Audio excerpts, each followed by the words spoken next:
So, while I was recording Ikariga earlier, I was starting to think of things I could probably rant about, and the one I really wanted to discuss, I mentioned it on Twitter today in fact, was DRM, basically, in general, and Steam, Origin, that D2D, that kind of thing, and why it's terrible. I'd like to be as unbiased as possible, but I don't think that's actually possible for me in this instance, because I think I think personally Steam, Origin, D2D, any of those things are really bad, mainly down to the terms and conditions they chuck onto them, that if you actually read into are really quite anti-consumer. I'll go into that a bit more in a minute, but first I wanted to cover really the sort of DRM side of stuff, like especially on PC games, and now that the new Xbox is actually bringing in its own DRM, this is something that probably needs to be discussed. I mean, in case those who aren't aware, DRM is called Digital Rights Management. Now, this basically allows the company in question to control what happens to their product after it has been sold. So, in the sense of music, for example, they will be able to stop you ripping it to a CD or copying it from iTunes, stuff like that. And obviously, there's ways to circumvent it, but generally speaking, that is a fairly effective way to stop your casual user from copying the music they bought. There's so many things wrong with that, I don't even know where to start, but that's just generally the way that DRM works. Now, DRM in games has been around for a long time, especially on the PC titles, and we were talking about the old Amiga stuff, for example, where you want to load up Teenage Mutant Ninja Turtles in the Amiga, you'd have to turn to page 36 of your codebook, look at line E to tell me what symbol that is, and then you could say, it is a circle, and then you'd put it in, or the number on grid E6 was 12631, and that would be the DRM. Indiana Jones and the Fate of Atlantis is another famous example where to get into your game, of course you need a legit copy. Inside the instruction booklet there would be the solution to a puzzle that is almost impossible to guess. You only get 3 chances to guess it, and if you don't guess it right, it throws you out the game. Both of which are extremely annoying, but they were relics of the past, and something I kind of hoped would piss off eventually, but 'tis not to be. So instead of code books, we now have essentially the new DRM, something that was really brought in by shit like Star Force and Secure ROM. Both of which essentially install something on your computer. This is obviously for the computer DRM. They install something on your computer, and they can track how many installs you have, whether what you're doing with their game, whether you've got certain programs on your PC loaded, and things like that. For example, let's use BioShock. Now, BioShock 1 has a 5 install limit. It used to be 3, but I believe they upped it after the outcry. Why there was an outcry of the fact there was still a 5 install limit, I don't know, but details. So, BioShock, you install it, it reduces the limit, Secure ROM keeps track of that. You always have to have the CD in, which you, as a PC gamer, you don't need CDs in. They only need to do a CD check, basically. So you can technically change the exe to say, oh, I've already got it, and then, anyway. So it has that, and it tracks installs. Now, that's not terrible, but I believe is also one of the ones, if you had Demon Tools installed on your computer, it would not run, because it would say, you have Demon Tools. Demon Tools, clearly you are pirating the game. Now, 1, I own the game, piss off. 2, it's up to me what I have installed on my computer, piss off. And 3, install limits, really? Good times. Oh, and of course I had to connect to an online server when you first bought the game, which of course went down. So yeah, you couldn't even play your game. Good stuff. So, that's computer DRM in a nutshell, really terrible. If I use one more quick example, the Chronicles of Riddick game, Assault on Dark Athena, it has a 3 install limit, and that's it. You install it 3 times, and your game is done. You have a paperweight. That is why I refuse to buy it. Obviously, don't support crap. It's not a good plan. Now, I don't agree with piracy. I don't think it's a particularly good idea to pirate things we enjoy, because, well, we need to support the industries we enjoy. If we don't support that hobby, what's going to happen to it? Piracy is not a particularly effective way of voting now, is it? If you say, oh, well, I'm going to pirate to stick it to the man, all you're doing is proving to the man that his game does not sell and he will not make another one. Less sticking it to the man and more the fact that we will not get another game like it, which is kind of probably what the exact opposite of what we're aiming to do. But anyway, so now we come to the new Xbox. The new Xbox, of course, gives us the beauty of... this is all rumour, of course. A very strong rumour coming from Edge, which Edge aren't usually in the sort of business of printing rumours that aren't correct, or they're not really sure about. So, we've essentially got the new Xbox, codenamed Durango, the 720, whatever you want to call it, Xbox 8, all the rumoured names for it. Looks like it's going to be blocking home second-hand games. Now, this is essentially a form of DRM. Obviously, your game has to be new, you have to put in the code into your game, which your console then assigns to the disc then assigns to the console keeps track of it, and after that you can no longer play anything but the brand new copy. That, makes sense. If you don't have the code, you'll probably have to pay for a code, which means paying for the game, unless they do something like pay an extra tenner, like with EA's Project $10. Well, of course, this is absolute trash. I mean, who doesn't own second-hand games? Who doesn't have a friend who lent them something to try to see if they like it? Oh, mate, check it out. I got the new Mortal Kombat. It kicks ass. Oh, really? Can I have a go? Sure. Oh, I borrow it for a week. It does kick ass. Tell you what, I'll buy it and play it with you. Ta-da! There we go, another sale. But no, of course, the companies do not see it like this. No, no, no. The companies, in fact, would all like rather, oh, look, filthy peasants down there buying our games. Well, if we stop them buying second-hand games now, they'll buy more copies than ever before. Then they eat cackle evilly, light cigars with $100 bills, and then give Satan a high five like woo, like that, which is terrible. Now, I don't know about you, but if the next Xbox does in fact block second-hand games, I'm still really against this rumor. It doesn't make any sense in a market sense. Sony have said on the record we are not blocking second-hand games. And Nintendo do not block second-hand games. So if Microsoft do, then your average consumer will probably look at this and say, well, I can only buy new games with this machine, therefore all the cheap second-hand games I can't buy anymore, therefore I will not buy the machine. Seems a fairly logical thing to do, even though someone who's not in the know will probably find this out. I'm assuming that people like Game will tell them because it will affect Game's business. GameStop. The game is GameStop in the UK, if you like, if that helps for any Americans here. So yeah, I'm really quite puzzled by Microsoft's decision in general, if it's true. Of course, they chucked out that we do not comment on rumour and speculation, but hey, if it does turn out to be true, well, I'm not buying an Xbox, let's put it that way. I mean, that's really quite appalling. I mean, it comes to the crux of the argument now, the main point I want to make of where DRM and how far do you own your games. Now, if I grab a disc here just randomly, okay, Soul Calibur 5 on the Xbox. I mean, I have it here. It's a hard copy. I have my instruction booklet. I have my disc. I can play this whenever I want. I can play it offline, online, anything. I own this game. This game is mine. I can do with it what I please. Now, according to the terms and conditions of everything you sign when you essentially play these games, including your Xbox and your PS3. You do not own this game. This game does not belong to you. You are merely renting the license to play it, which is garbage, of course. Anyone who's grown up with gaming will probably look at their collection and say, well, bullshit, I've paid for it, I own it, which is the view I take. The new Xbox, by the way, always has to be online as well, which is one of the rumours, so of course you wouldn't be able to play your game offline, therefore another form of DRM stopping you from playing whenever. Of course, it's another function of checking to make sure everything is real and legit. The problem is I've got here is the fear of piracy. The fear of piracy of these developers and these publishers are so high now that we're looking at absolutely obtrusive, horrific, draconian DRM that is really interfering with the consumer. If you want to do anti-piracy measures, why not do stuff like CD Projekt Red, who don't have, for The Witcher, who don't have any protection on their desks at all. They just have kick-ass stuff you can buy. You look at The Witcher, the first edition of The Witcher, and you get like a map with it, a coin, a player's guide, a making of DVD, all this extra stuff that you obviously physically wouldn't get if you pirated. There you go. You have an extra incentive. I think Valve actually said this. You know, the person's going to look for the easiest way, and they need an incentive to buy. In that case, don't screw over the consumer. Make a better incentive. Makes sense. So now, again, the Soul Calibur is a perfect example. I could open this drawer, and I pick out a disc at random. I've got Super Mario World on the Super Nintendo here. Now, Super Mario World, of course, will go into my Super Nintendo. I can play my Super Nintendo wherever it is in 30 years' time, assuming it still works. I can still play my Super Nintendo. Doesn't need to be online, doesn't need to be watched, don't need to put a code in. There's no big problem here. Now, we're setting a very worrying precedent if we are blocking used game sales. Now, there's probably a few people out there just go, well, I don't buy used, it doesn't matter to me.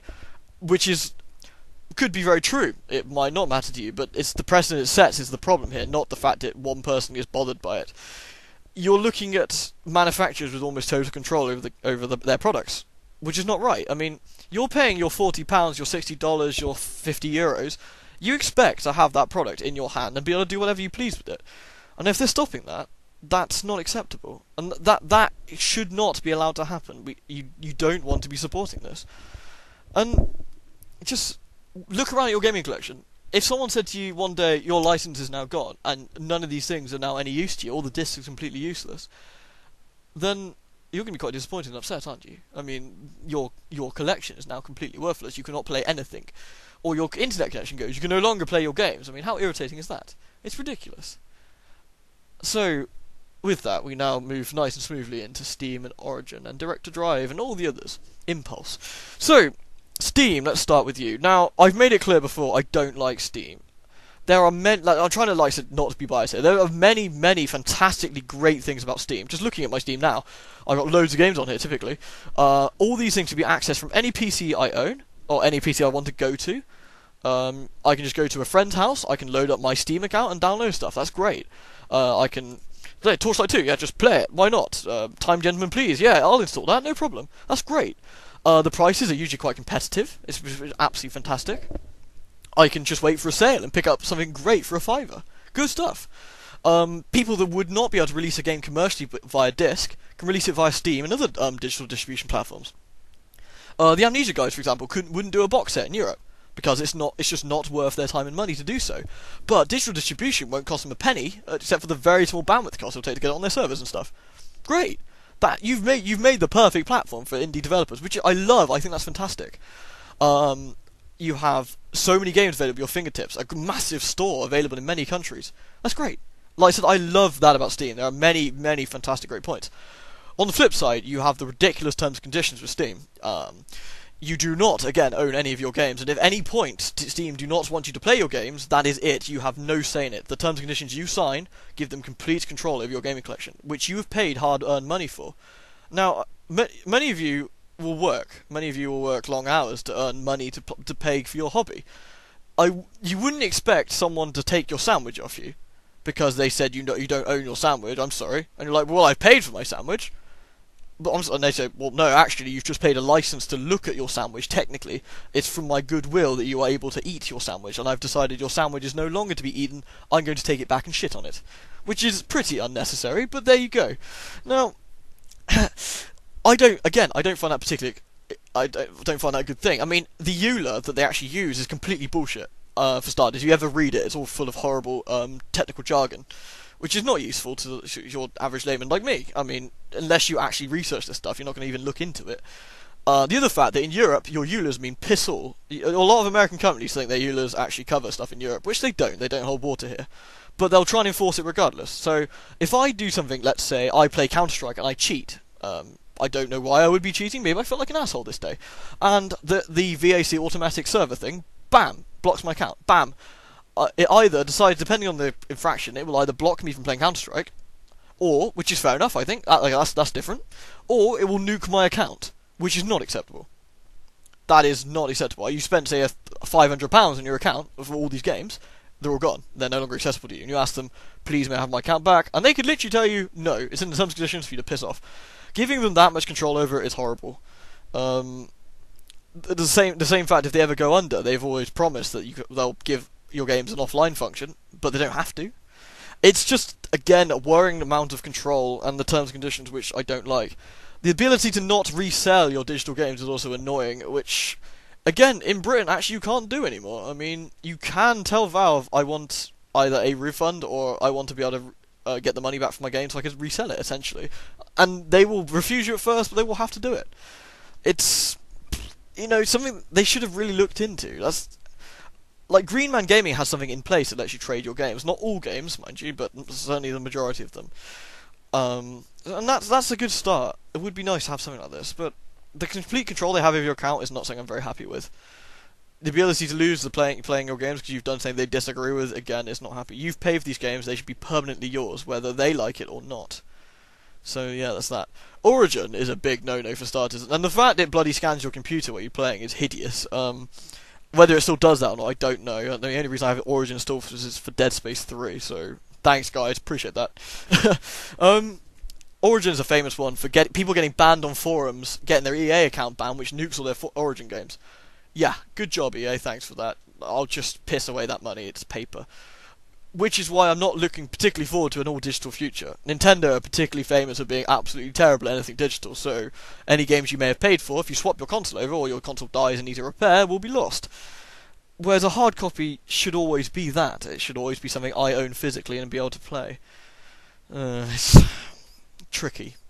Tricky and irritating is the sort of thing I want to look at here. Again, I'd like to hear your opinions on it. Certainly, please, again, as always, chuck them in the comments. I'd love to see. But really, Steam is a problem. The good far outweighs the bad, do not get me wrong.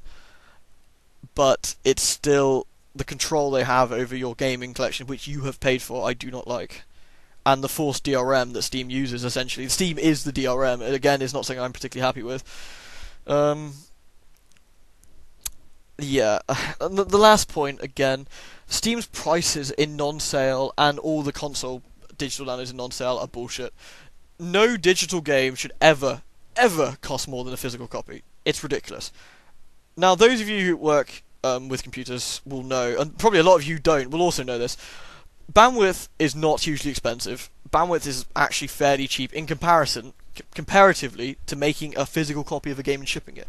To make this copy of, what's this, BlazBlue. Make this copy of BlazBlue with a limited edition, blah blah blah, and to ship it to a store, and to get it all printed and pressed and shipped to various countries with their various different laws, all the different agreements you need to get it into a store is very expensive in comparison to sticking it on a server and having you download it. The bandwidth cost just does not even compare. So, why in the hell does it cost so much? Why are they on RRP of $49.99, say, on the PlayStation Store? That's incredibly ridiculous. You want people to go to an all-digital future, which, again, I don't think is a particularly good idea, but blah blah blah, paranoid old man, etc. Anyway, you want people to do that, and you're charging £50 for a game that in the store you can buy for $37.99 new. Anyway, from Game, the worst company to buy games from, if you like, the standard GameStop style people. Nothing against the employees; they're all very nice. I have people who work there; I love them. They're great. The actual store themselves, whatever. Point being, that's not good. Why why does it cost so much? Why are you trying to scalp here? There's no need for it. How about a digital copy is then £5 cheaper because you do not need all the costs of printing everything? That makes sense. You also think, oh, well, instead of going to the store, maybe I shall buy it digitally. It works. Sort it out, guys. There's no reason they should ever cost more than the physical copies. Ever. Now, I'm not talking the physical copies on sale, okay? I'm not talking about getting it from Zavvi for $17.99. That's different. I'm talking about your basic RRPs of the physicals, essentially, which are normally $37.99, maybe $42 with Call of Duty, which you can shop around and get slightly cheaper. Let's say £40. There's no reason they should be 45 or 50 on the download services. That's just stupid. What are you doing? Sort it out. Alright, rant over, I think. I think I've covered everything I want to do today. There's more. I could go in depth about the horrific thing DRM does to the machines and the computer and all the intrusive shit they like doing. Ubisoft looking at you, especially, you horrible people. But, that would take forever, and I'm sure you're sick of my moaning already. So that's my rant over and done with. I'd like to hear your thoughts on the subject, so please feel free. Also, as a side note, I'm busy laughing at the ridiculousness of this Aliens fiasco still going on. More info coming to light and various things. Ah, good times. Drama in the gaming community. Always a bit of a laugh. So yeah, thanks for listening. Oh, anyone still listening? There's a video coming up after this, which is being uploaded. I might have said it at the start. I've probably uploaded things out of order. Bollocks. Oh well, never mind. I'm going now. I'm going to drink my Coke and eat chocolate and upload videos. Yeah, bye.